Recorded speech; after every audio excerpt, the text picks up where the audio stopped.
If you've never experienced the pain of discovering infidelity in your marriage, you can't truly grasp the depth of the emotions involved, the shock, the betrayal, the hurt, the anger, and the shattering of trust and security.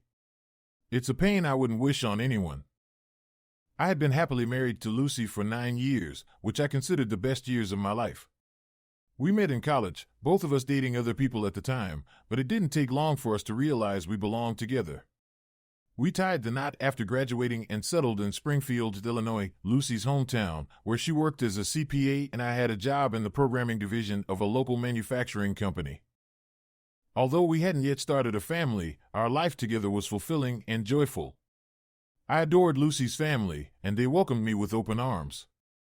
While we didn't see my family as often due to their residence out west, Lucy got along well with them, and they loved her.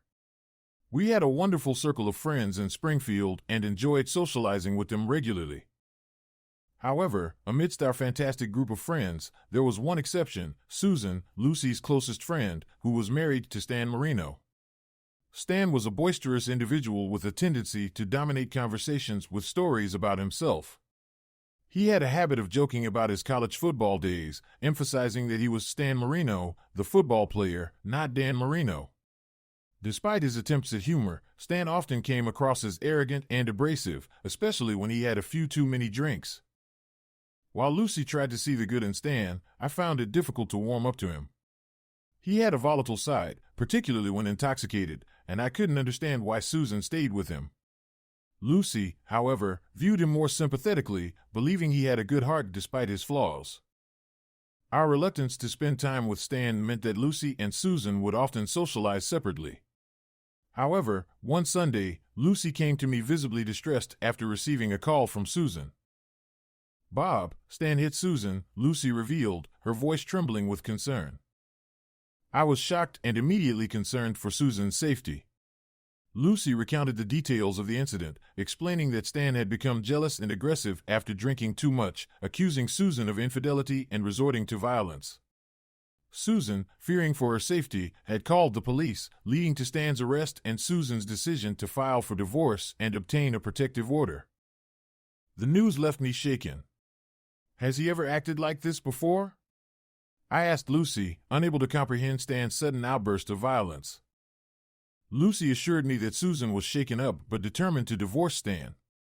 When I inquired about Stan's whereabouts, Lucy mentioned he was out on bail, but Susan was unaware of his current location. I sensed Lucy's inclination to involve herself in the situation, but I firmly advised her to stay out of the marital dispute. I emphasized the importance of supporting Susan as a friend while allowing the couple to resolve their issues independently. Lucy agreed with my stance, and we moved on to other topics. The worst week of my life commenced on a Monday, unfolding with a series of distressing events. On Monday, while running errands downtown, I spotted Lucy's car parked at the Chesterton Hotel. I recognized her car by the distinct dent on the front passenger door, a mark she had inadvertently made while parking in our garage. Later that evening during dinner, Lucy mentioned that she would be spending Saturday evening with her mother to organize family photos. She expressed a preference for going alone due to the emotional nature of the task. I suggested spending time with friends while she was occupied. Curious about her earlier presence at the hotel, I casually asked about it. Lucy appeared shocked and swiftly denied being there, attributing the confusion to a corporate accounting issue at her office. I felt unsettled by her response but chose not to press further. As I lay in bed later that night, I couldn't shake off the feeling of confusion and unease. My wife had lied to me, and I struggled to comprehend why. Determined to address the issue, I broached the topic with Lucy as she emerged from the bathroom. I expressed my love for her and the happiness our marriage brought me, but I couldn't shake off the suspicion that something was amiss. I implored her to be honest about the state of our relationship. Lucy initially laughed, but upon seeing the seriousness in my eyes, she realized the gravity of the situation. "Bob, of course I feel lucky to be married to you every day. Are you feeling insecure for some reason? What's this all about?" Lucy responded, her face reddening as she avoided my gaze. I maintained eye contact and calmly stated, "You lied to me at dinner. We both know that was your car at the Chesterton Hotel today." There was a prolonged silence as Lucy struggled to find her words. Eventually, she admitted, "Yes, honey, I'm sorry." I waited silently, prompting her to continue. With a sigh, she confessed, "I didn't want you to find out, Bob.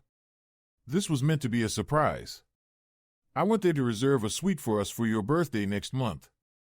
I planned for us to have dinner at Bentley's next door, followed by an after-dinner drink at the hotel, and then surprise you with the suite. It's just unfortunate that you saw the car today." Relief washed over me, and I embraced Lucy, showering her with kisses. "What a sweet idea, Luce. I'm sorry I ruined the surprise, but we can still have that evening. I'll even pretend to be shocked if you like." She laughed and agreed, "It's a deal. You're too smart to play dumb, but it'll be fun to watch you try." In no time, we were wrapped in each other's arms, reaffirming our love. The evening ended with tender intimacy, leaving me feeling content and oblivious to the impending turmoil. Tuesday. I arrived home from work with a smile, still basking in the blissful aftermath of our reconciliation. However, my joy was short-lived. As I entered the garage, I overheard Lucy speaking on the phone. "No, he thinks I'll be at my mother's house." That seemed like the best way to handle it. I'm not too worried. He saw my car at the Chesterton yesterday, but I managed to explain it away. Saturday is going to be great. I'm really looking forward to it. "Okay, me too," Lucy said before ending the call. Stunned and numbed by her words, I leaned against the wall, grappling with the sudden realization that my happiness was built on deceit. What was happening? I couldn't say for certain, but it appeared that my loving wife might be seeing someone else. At the very least, her story about spending Saturday evening with her mom seemed to be a carefully crafted lie. My mind raced as I stood in the back hallway, hidden from Lucy's view, trying to gather my thoughts. Should I confront her right away? No, she had lied so smoothly the night before, and I was certain she would do it again. I needed to gather more information before confronting her, ensuring she couldn't talk her way out of it. Frustration and anger boiled within me. Tears threatened to spill, but I fiercely wiped them away. After a few minutes, I composed myself. If Lucy could lie to me so easily, then I could play the game as well. Entering the kitchen with deliberate noise, I greeted her cheerfully, pulling her into a hug. If only she could see the turmoil behind my facade. As we conversed, with me feigning ease, I casually mentioned hearing her on the phone earlier. She hesitated briefly before explaining it was her mom, discussing plans for Saturday. Caught between fury and begrudging admiration for her smooth lies, I wondered how many other deceptions I had overlooked during our marriage. Had she been deceiving me for years? Excusing myself to change, I retreated upstairs and dialed *69, jotting down the previous caller's number. Dialing it, I heard the voice of the Pinecrest Motel, confirming my suspicions. Determined to maintain composure, I endured dinner while Lucy shared stories from work.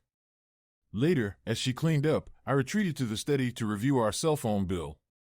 There it was, 7 calls to the Pinecrest Motel in the past 3 weeks, with 2 more on the previous month's bill. After recalling Lucy's story about the birthday reservation at the Chesterton Hotel from the night before, I began to wonder if that was also a fabrication. I phoned the Chesterton Hotel and inquired about the reservation for Bob and Lucy Fortner. A young lady confirmed the reservation for a double room for the upcoming Saturday night, made by Mrs. Fortner the previous day. There were no other reservations under the Fortner name for the following month. Feeling my anger intensify, I realized that while I didn't have all the answers yet, the evidence strongly suggested deception on Lucy's part. Determined to uncover the truth, I avoided her that evening, claiming to need time to sort through bills. I waited until she was asleep before joining her in bed, where I lay awake for hours. Was I certain she was cheating on me? Not entirely, but the evidence pointed overwhelmingly in that direction. The uncertainty was unbearable, and I vowed to get to the bottom of it, no matter what. The next day, I left work early under the guise of an errand, intending to search the house thoroughly. My discovery came swiftly as I uncovered a hidden cardboard box in one of Lucy's dresser drawers. Inside was a stunning and alluring teddy, carefully wrapped in tissue paper. Under different circumstances, I would have been thrilled at the thought of Lucy wearing it for me. But now, I couldn't shake the suspicion that it was intended for someone else. I rewrapped the teddy and continued my search, finding nothing else of significance that day. Dinner was somber, and despite Lucy's attempts to lift my spirits, I remained despondent. She eventually retired to bed early, leaving me to wrestle with my thoughts until I finally joined her, consumed by uncertainty and dread. Sleep evaded me once again, plagued by the turmoil of realizing my marriage was in such dire straits that Lucy was unfaithful, all while I remained oblivious to any issues between us. My only recourse was to persist in uncovering evidence until I could catch her in the act, granting me the leverage I needed. It was a bleak and hollow plan, leaving me feeling cold and hollow myself. Thursday arrived, and during my lunch break, I drove to the Pinecrest Motel, a shabby establishment on the outskirts of town. I engaged in a brief exchange with a disinterested desk clerk, a scruffy man in his 50s who seemed in need of a shave.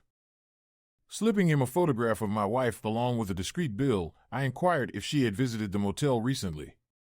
He studied the photo, a faint smile emerging as he recalled her presence about 2 weeks prior, seeking a particular guest. Upon further prompting, he revealed the guest to be Stanley Marino, a name that struck me like a blow to the head. Stanley, the abusive ex-husband of Lucy's best friend, Susan. I couldn't fathom how Lucy could be involved with such a despicable individual. As I sat in my car, reeling from the revelation, I wrestled with conflicting emotions. Despite my rage, I still harbored love for Lucy, clinging to the hope that there might be a chance to salvage our marriage if she were to confess and explain herself. That evening, after a tense dinner, I confronted Lucy, imploring her to come clean about her infidelity. Before I could finish, she erupted in anger, vehemently denying any wrongdoing and accusing me of baseless accusations. The confrontation left me stunned and bewildered, torn between disbelief and the sinking realization that our marriage might be irreparably damaged. "Lucy," I retorted with heat, "you've already been caught in one lie this week, and I know about a lot more of them." Before I could finish my sentence, she stormed out of the room and up the stairs. It was a departure from her usual behavior during arguments, leaving me startled by her sudden exit. Her actions seemed to reek of guilt or a desperate attempt to conceal it. Reflecting on the conversation, I felt I had maintained a level of restraint considering the revelations of the week.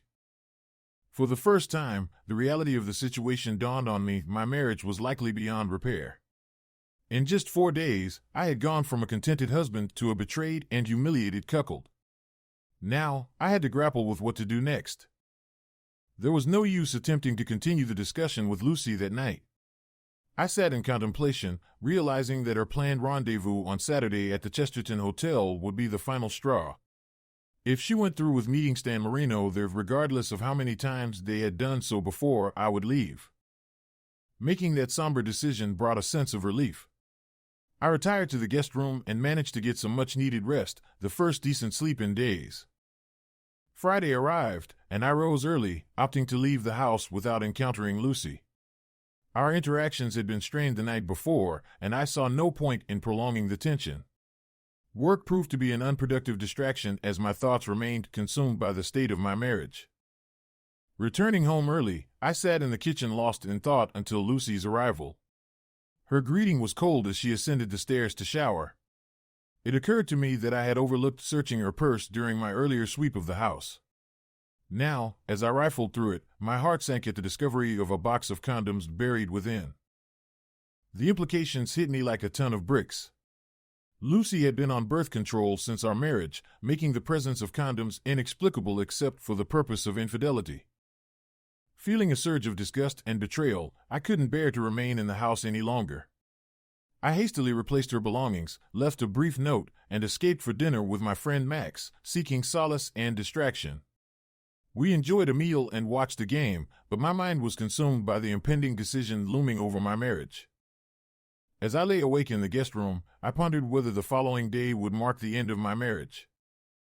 Saturday arrived, and Lucy and I shared a tense breakfast, exchanging only a few words. While my reasons for feeling upset were clear to me, I couldn't discern the source of her agitation. Was it anger at my accusation of infidelity, guilt over her own betrayal, or frustration that my suspicions hindered her indiscretions? Regardless, neither of us was willing to back down from the heated exchange of words that had ensued on Thursday evening. Throughout the day, I kept myself occupied with yard work while Lucy ran errands. As she prepared to leave for her mother's house later in the afternoon, I approached her in the bedroom. "Lucy," I began softly, "I need to speak with you." She turned to face me, arms crossed defensively. "I know about your affair, and I know who it's with," I stated firmly, anticipating her reaction. Though her face flushed with embarrassment, I raised my hand to silence her before she could protest. "Don't say anything yet. Just understand that when I catch you, our marriage is over. No tears, no forgiveness. It's done." She erupted in anger. "You're despicable. I've told you countless times, I'm not cheating on you. Your accusations are offensive and repulsive. Now leave and let me get dressed." I paused at the door, turning back to her. "Please remember what I've said," I replied calmly before exiting the room, unwilling to engage further. With my evening plans in place, I waited until Lucy departed dressed not for a family gathering but for a romantic rendezvous before checking her sweater drawer. As expected, the seductive titty was missing. Knowing Lucy's journey to her mother's house would take approximately 20 minutes, I waited an additional 45 before calling her mother to inquire about her whereabouts. Learning she had not yet arrived, I declined to leave a message, opting to speak with Lucy later. My suspicions confirmed, I drove to the Chesterton Hotel. Though her car was absent from the main lot, a search of the back revealed it parked there. Inside, I dialed the room, recognizing Stan Marino's voice when he answered. Suppressing my fury, I pretended to have dialed the wrong number, hearing Lucy's voice in the background. Having obtained the closure I sought, I purchased moving boxes and headed home. I phoned Max, bluntly requesting shelter for a few days. Surprised but supportive, he agreed to accommodate me in his spare bedroom, providing a temporary refuge until I could determine my next steps. I spent the next 3 hours methodically packing my belongings. By 9 p.m., all my clothes were neatly stowed in suitcases, and my computer along with important business files were secured in boxes. Ignoring the ringing phone, I continued with my task. An hour later, my CDs and cherished books were safely packed, and I placed my CD player by the front door. I decided to leave my tools and miscellaneous items in the garage for now. Before loading everything into the car, I paused to check the answering machine. The call at 9 p.m. had been from Lucy. Her message was brief, stating, "Hi, my mom isn't feeling well, so I'll be staying overnight to look after her. I'll be back around 10 tomorrow morning." Her tone lacked warmth, leaving me puzzled about the purpose of her call. On a whim, I dialed her mother's number again and asked to speak with Lucy. This time, her mother's response had a hint of strangeness as she mentioned Lucy was in the shower and couldn't come to the phone. I thanked her and ended the call with a wry smile. Another confirmation of her deceit, though unnecessary given the circumstances. Not content with her blatant betrayal by rendezvousing with Stan Marino at the Chesterton Hotel, she had the audacity to leave a message indicating she'd be away all night. Did she require a few more rounds of early morning liaisons before returning to her supposedly devoted husband? Contemplating leaving a scathing note, I decided against it and simply packed the car before heading to Max's place. Max greeted me solemnly, assisting with unloading my belongings and offering a sympathetic ear as I recounted the entire ordeal. His shock mirrored mine upon learning about Lucy's affair with Stan Marino. While Max's acquaintance with Stan was limited, his disdain for him mirrored my own. That night, I found solace in sleep only after indulging in a generous amount of scotch. Sunday arrived, and I knew it would be the most challenging day of the week. My head throbbed relentlessly, and the cliché "today is the first day of the rest of your life" felt hollow. Today marked the beginning of a life without Lucy, a woman I had loved passionately and trusted wholeheartedly for a decade. Yet, she had severed our bond without explanation or apology, leaving me emotionally wounded. With Max's support, I navigated through the day. He prepared a hearty breakfast and ensured I ate, keeping me occupied with various activities. We stocked up on groceries, practiced at the driving range, walked his Labrador in the park, and watched an action movie after dinner. I had asked Max not to inform Lucy of my whereabouts if she called. The phone rang around 2 p.m. while we were unpacking groceries. Apologetically, Max informed Lucy that he hadn't seen or heard from me since Friday night. When Max hung up the phone, he mentioned that Lucy sounded quite emotional, possibly on the verge of tears.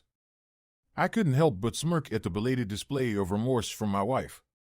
Too little, too late, dear Lucy. Despite Max's attempts to keep me occupied, I had ample time for introspection that day. Men like me, who are happily married, rarely contemplate how we would navigate life if suddenly thrust out of that contented state. It was evident that it would take time before I could envision rebuilding my life.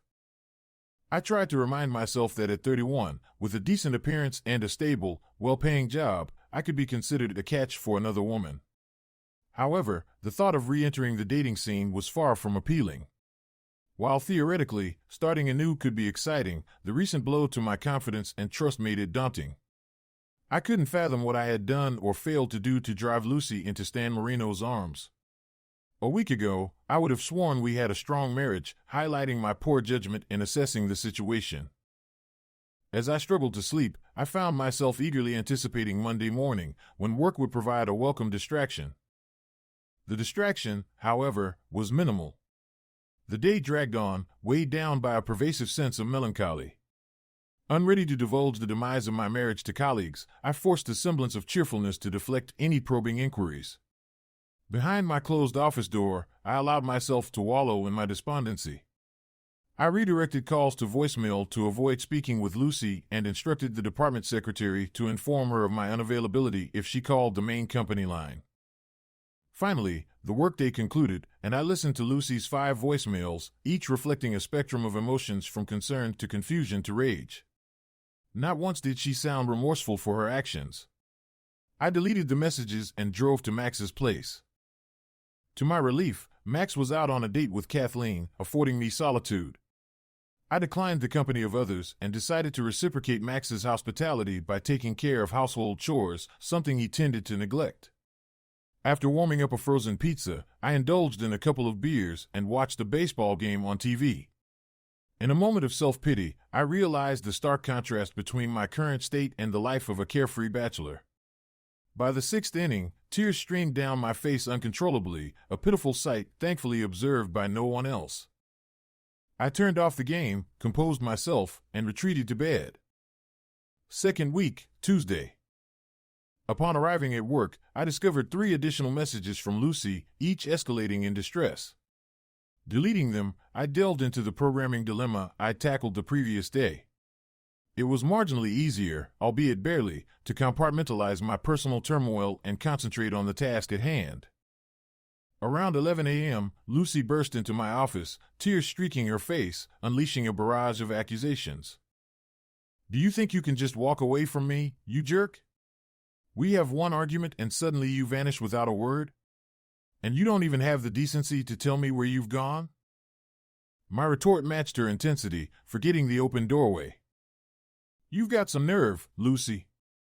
Lying to me, cheating with that scumbag, and now you're here to play the victim?"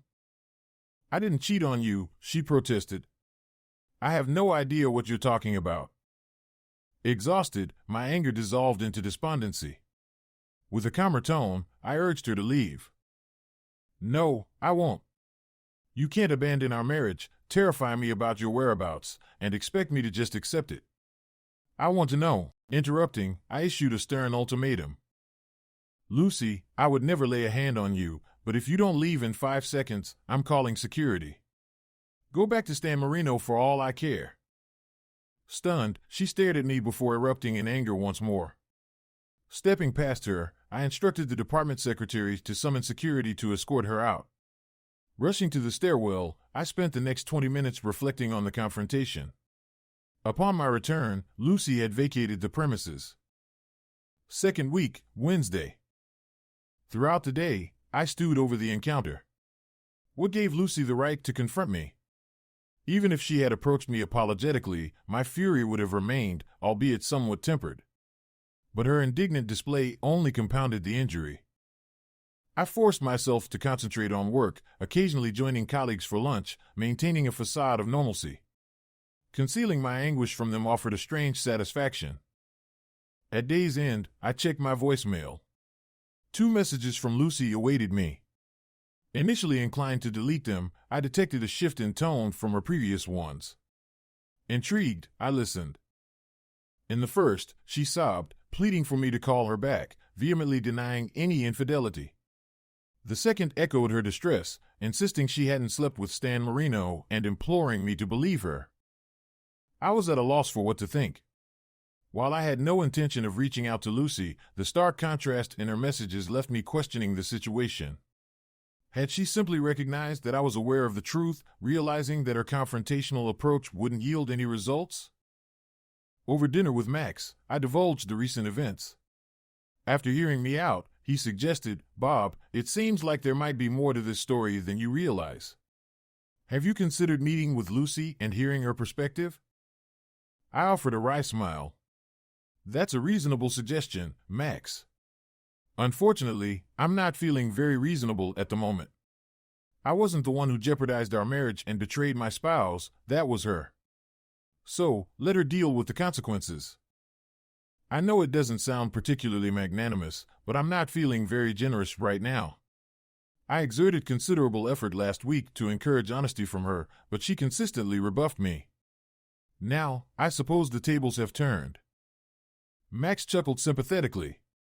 "Honestly, Bob, if I were in your shoes, I probably wouldn't take my own advice either." We shared a laugh, and our conversation shifted to lighter topics, like Max's enthusiastic recounting of his date with Kathleen. He seemed genuinely smitten, and I was genuinely happy for him. Second week, Thursday. With each passing day, entering the office and focusing on my tasks became marginally easier. Instead of feeling a constant gnawing sensation in my gut, it occurred about once every half hour. That must count as some sort of progress, right? Around 4:15 p.m., Susan Marino unexpectedly entered my office, appearing pretty yet nervous.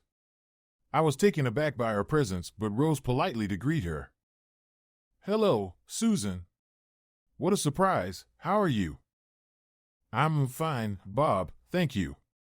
Would it be all right if I took a seat?"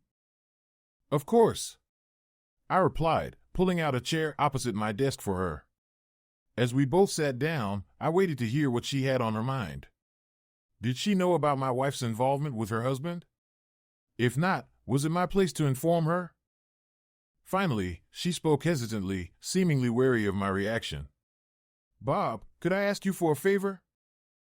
I simply nodded, prompting her to continue. "I'd like to speak with you for a few minutes, and please, don't interrupt me, all right?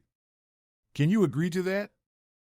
I assured her that I would, and she reiterated, "But I don't want you to become angry, raise your voice, or interrupt me, okay?" Once again, I agreed, feeling a tinge of impatience but also intense curiosity. A brief silence ensued as she gathered her thoughts. "Bob, Lucy wasn't cheating on you with Stan last Saturday night. She was arranging a reconciliation between Stan and me." I was on the verge of leaping out of my chair to call out nonsense, but Susan's expression halted me, reminding me of my commitment. Despite the raging anger inside me, I reluctantly settled back into my seat. Ever since I asked him to leave, Stan has been desperate for us to reconcile. He's completely changed his ways, stopped drinking altogether, and has been attending anger management classes for the past 6 weeks. He reached out to Lucy hoping she could help him find a way to reconnect with me. Once Lucy was convinced of his sincerity, they devised a plan for last Saturday night. Lucy and I had plans for dinner at the Chesterton Hotel, and they arranged for Stan to join us. He apologized to me tearfully, pleading for another chance. Then Lucy left us, Bob. The hotel room was booked for me and Stan, not for Stan and Lucy. Lucy even secretly arranged for my babysitter to stay with my kids overnight so Stan and I could be together. But when the sitter fell ill, Lucy volunteered to take care of them herself. That's why she left you a message saying she wouldn't be back until the next morning. Susan paused, assessing my reaction. I was utterly motionless in my chair. Her account seemed entirely plausible. It was characteristic of Lucy to go to such lengths to assist her friends. Yet, it also seemed too perfect to be true. Had I endured over a week of agony for naught? Trying to grasp why Susan would fabricate this tale and cover for Lucy if she had indeed been involved with Stan, I struggled to find sense in it all. Was Susan done with Stan, hence indifferent to who else he slept with? Taking a deep breath in an attempt to maintain composure, I ventured, "Susan, I must confess, I find your story difficult to believe." May I pose a few questions? Of course, Bob. Lucy has been incredibly supportive to Stan and me. I wouldn't want our happiness to cause you and Lucy any distress. Did Stan bring you any gifts on Saturday? Anything at all? Yes, he brought me a stunning lace teddy, black and maroon. Very alluring. We both appreciated it. And what about contraception, Susan? If you don't mind my asking. That's fine, Bob. Stan had a pack of 6 condoms. I believe they were Trojans. Since I stopped taking the pill after he moved out, it was fortunate he had them. She chuckled softly. We used up more than half of them. I pondered for a moment. Either Susan was genuinely recounting the truth, or Lucy had orchestrated an incredibly clever ruse and coached Susan meticulously. But what motive would Susan have to cover for Lucy? That was the aspect that made me start to believe Susan's narrative. Susan, where's Stan been staying all this time, and where is he now? I inquired. He mentioned having a room at the Pinecrest Motel, but happily, he's back home with me and the children now, Susan responded. Retrieving my wallet, I located the number for the Pinecrest Motel. After dialing, I requested to be connected to Stan Marino's room. The clerk informed me that Mr. Marino had checked out on Sunday. So, Susan, I continued after contemplating for a moment, Lucy stayed overnight at your house with the kids until you returned home on Sunday morning? Yes, Stan and I arrived home together around 9:30. Tommy and Joanne were thrilled to see us together. Susan affirmed. Were the children still in their pajamas, or had they changed into clothes? I probed. They were still in their pajamas. Lucy had given them breakfast, and they were watching cartoons, Susan recalled. Can you describe their pajamas? I asked, realizing this detail might catch them off guard. Susan appeared slightly puzzled but complied. Tommy wore red and blue Superman pajamas, while Joanne had her beloved pink nightgown with a princess picture on the front. Lucy tried to persuade her to change it because Joanne had spilled grape juice on it, leaving a noticeable stain, but Joanne insisted on keeping it. After the past 10 days and everything I've endured, I find it difficult to believe what you've told me, I confessed to Susan. Could you do me a favor? Of course, Bob. I'll do anything to help you and Lucy resolve this misunderstanding, Susan assured. Could you give me a ride home and wait with me until Lucy returns from work?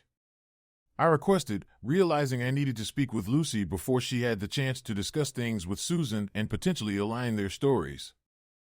Susan readily agreed, and we left the office together. Upon arriving at my house, I asked Susan to park a few houses down and wait with me in the car. It was an uneasy half hour as I anxiously awaited Lucy's arrival. I was overwhelmed with conflicting emotions, relief mingled with suspicion. I couldn't shake the feeling that even if Lucy hadn't been unfaithful, her elaborate plan to assist Stan and Susan still betrayed my trust in her. When Lucy's car finally pulled into our driveway and entered the garage, I stepped out of the car and thanked Susan. Lucy and I will handle things from here, I informed her. Susan squeezed my hand tightly and pleaded, please give Lucy a chance to explain, Bob. She's devastated by what's happened between you two. Upon entering the house, I found Lucy in the kitchen, checking the answering machine.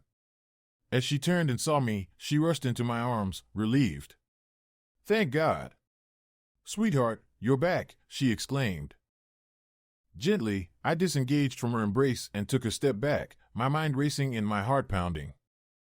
It's a bit premature for that, Luce. We need to talk first, I replied, my face betraying my deep unhappiness and uncertainty. Without a word, we moved to the living room and sat facing each other. Forgive the cliché, Lucy, but you've got some explaining to do.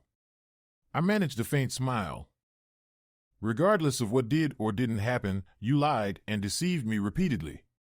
In my mind, our marriage is in jeopardy until I hear your explanations and determine if they're satisfactory, I asserted. Her expression shifted to one of shock, and I realized she might not have fully grasped the gravity of my departure. I can't believe this, Bob. Our marriage is over? I told you, Stan and I never. She started, but I cut her off, my anger rising. Face it, Lucy. You sneaked around with Stan behind my back for weeks, keeping me completely oblivious. You lied to my face, repeatedly. Do you think that's trivial? I demanded. She looked taken aback, but after a moment of silence, she replied softly, "No, Bob, it's not trivial." Trying to maintain composure, I urged, "I need to hear the whole story, truthfully, from the beginning." Though anger flashed in her eyes, she agreed, saying, "Okay, Bob. I'll try to explain everything." After a moment of contemplation, she began recounting. Stan called me about a week after his altercation with Susan. He expressed deep regret and a desire to reconcile, but Susan refused to speak to him. At first, I hesitated to get involved, knowing your opinion of him. However, after several phone conversations and a lengthy meeting at his motel, I was convinced of his sincerity. He had quit drinking, started anger management classes, and claimed Susan's account of the fight was exaggerated. He confessed to pushing her, not hitting her, and expressed immense remorse. It appeared different from what I initially thought, considering he hadn't severely harmed her. I also spoke with Susan. It seemed like she still had feelings for Stan, but after she got the restraining order, she didn't know how to step back. She was also a bit scared of him, although she did mention that he had only pushed her once. So Stan and I came up with a plan. I would arrange a dinner date with Susan, and then Stan would join us. I planned to stay for a while to ensure Susan felt comfortable with him being there. If everything went well, I would leave and give them some time alone to reconcile. We decided on the restaurant at the Chesterton Hotel and booked a room so they could spend the night together if things worked out. I admit this was a mistake, Bob. I didn't feel I could tell you what I was doing, and I regret that now. I'm sorry for keeping it from you. I knew you didn't like Stan and didn't want me interfering, so I thought it was best to keep it secret. I thought it wouldn't be an issue. I told my mom I was helping her with her photo albums, and she agreed to cover for me. The only unexpected thing was Susan's babysitter, Diane. Susan had arranged for Diane to come for the evening, but then Diane got sick and couldn't stay. It was around 8:30, and I was leaving the restaurant. Susan took the call from Diane, and I offered to go watch the kids so Susan and Stan could have their evening. The next morning, when I returned, you were gone. I didn't understand why you had left. We had a fight on Thursday night, but I didn't think it warranted you leaving. I planned to tell you everything once Saturday night passed and apologize for keeping it a secret. For the next few days, I was frantic and angry with you. I couldn't understand why you disappeared and didn't tell me where you were. None of your friends would give me information, and you wouldn't answer my calls at work. So on Tuesday, I went to your office. I was upset, wasn't I? She smiled. And when you accused me of sleeping with Stan, I was shocked. Her expression turned serious and worried. I came back here and tried to figure out why you would think that. I thought maybe you checked my phone records and found the motel Stan was staying at, although it seemed unlikely. I also remembered the wrong number in the hotel room on Saturday night when I was showing Stan the room and giving him a gift for Susan. I realized it might have been you calling to check on me. That's when it hit me what you were probably thinking. I was devastated. I cried for hours, trying to figure out how to make you listen so I could explain what really happened. Yesterday, Susan called to thank me. She and Stan reconciled, they're seeking counseling, and she's optimistic about their marriage. The kids are thrilled to have their daddy back. But Susan noticed how upset I was right away. When I shared what you had said, she offered to talk to you and explain the truth. I'm grateful you listened to her, Bob. Her expression turned serious and pleading as she looked at me. Bob, I swear on my father's grave that everything I've told you is true. I'll answer any question you have if it helps you believe me. I'm deeply sorry for deceiving you. But I'm still confused about how you became so certain that I was cheating. Didn't you jump to conclusions? I thought you would trust me more, even after I lied to you. Her last words stirred up my anger once more. In a cold tone, I responded, Do you truly believe I jumped to conclusions? Realizing her mistake, Lucy quickly apologized. I'm sorry, Bob. I shouldn't have said that. I know I'm at fault here. Perhaps, if you don't mind, Lucy, I continued, my voice still icy with anger, I can share with you the evidence that led me to my apparently mistaken beliefs about your actions. Then you can decide whether I truly jumped to conclusions." Lucy nodded, looking frightened. "First, your lie about the Chesterton Hotel on Monday. When I confronted you, you fabricated another lie about reserving a suite for my birthday surprise. However, when I checked with the hotel, they mentioned the Fortners had a suite reserved for the following Saturday, the day you claimed to be with your mother. Then, on Tuesday, I overheard your conversation with Stan. You mentioned how excited you were for Saturday and how you convinced me you'd be at your mother's that night. What was I supposed to infer from that, Lucy?" Lucy remained silent, appearing terrified and miserable. "After that call, I used *69 to trace the number. It led me to the Pinecrest Motel. There were 8 to 10 other calls to that number from your cell phone in recent weeks. When I visited the motel with your photo, the clerk confirmed you had inquired about Mr. Marino's room. So, you had visited him there at least once. Then, on Wednesday, I found the lacy teddy in your drawer. It was the sexiest lingerie I had ever seen, and I knew you hadn't worn it for me. What conclusion was I supposed to draw?" She gasped, saying, "I didn't know you found that, Bob. It was for Stan, to give to Susan." "Yes," I replied, "she mentioned that today. But at the time, what did it look like to me?" Then on Thursday, when I tried to discuss it with you, you became defensive and stormed out during our argument. You've never done that before. Instead of explaining the truth, you conveniently stormed out. And on Friday, the final straw. A box of Trojans in your purse, Lucy. Since you're on the pill, I had to wonder what those were for." She looked down and admitted, "I got them for Stan. I knew Susan had stopped taking the pill, and I was afraid he'd forget." Continuing, I recounted the events, reaching the climax. "And let's not forget Saturday. You dressed up for a fancy dinner, claiming you were headed to your mother's house. However, the sexy teddy was missing from your drawer. When I called your mom 45 minutes later, she said you hadn't arrived yet. I drove to the Chesterton and found your car in the parking lot. Then I called the Fortner's room and ended up talking to Stan. I even heard your voice in the background. What else was I supposed to think, Lucy? Was it unreasonable to assume you were intimately involved with him?" Her head remained bowed, tears streaming down her face. She made no attempt to respond. My heart raced with anger and adrenaline, but I focused on controlling my breathing, gradually calming down. Taking a few more deep breaths, I continued in a softer tone. "That was the breaking point for me, Lucy. I had already decided that if you went off with Stan again on Saturday, our marriage was over. I was already packed when you left the message about staying at your mom's overnight. Just to be sure, I called her back and she said you were in the shower. At that moment, it hardly mattered anymore." We sat in silence for a while. Lucy's explanation, coupled with Susan's account, seemed plausible. It made sense that she hadn't been involved with Stan Marino but had helped him reconcile with his wife. If there had been an affair, Susan wouldn't have covered for Lucy in that manner. Their explanation seemed more straightforward. I wanted to believe Lucy, I truly did. I wanted to restore trust in my wife, despite her mistakes. But how could I ever be certain of the truth? I couldn't bear the thought of living with such doubts and the fear of being deceived and made a fool of. Finally, Lucy wiped her eyes and joined me on the sofa, looking calm and serious. "I had no idea about most of those things, Bob. I now realize how much worse it must have looked to you than I could have imagined. The motel, the condoms, the hotel room, all of it. I have no excuses.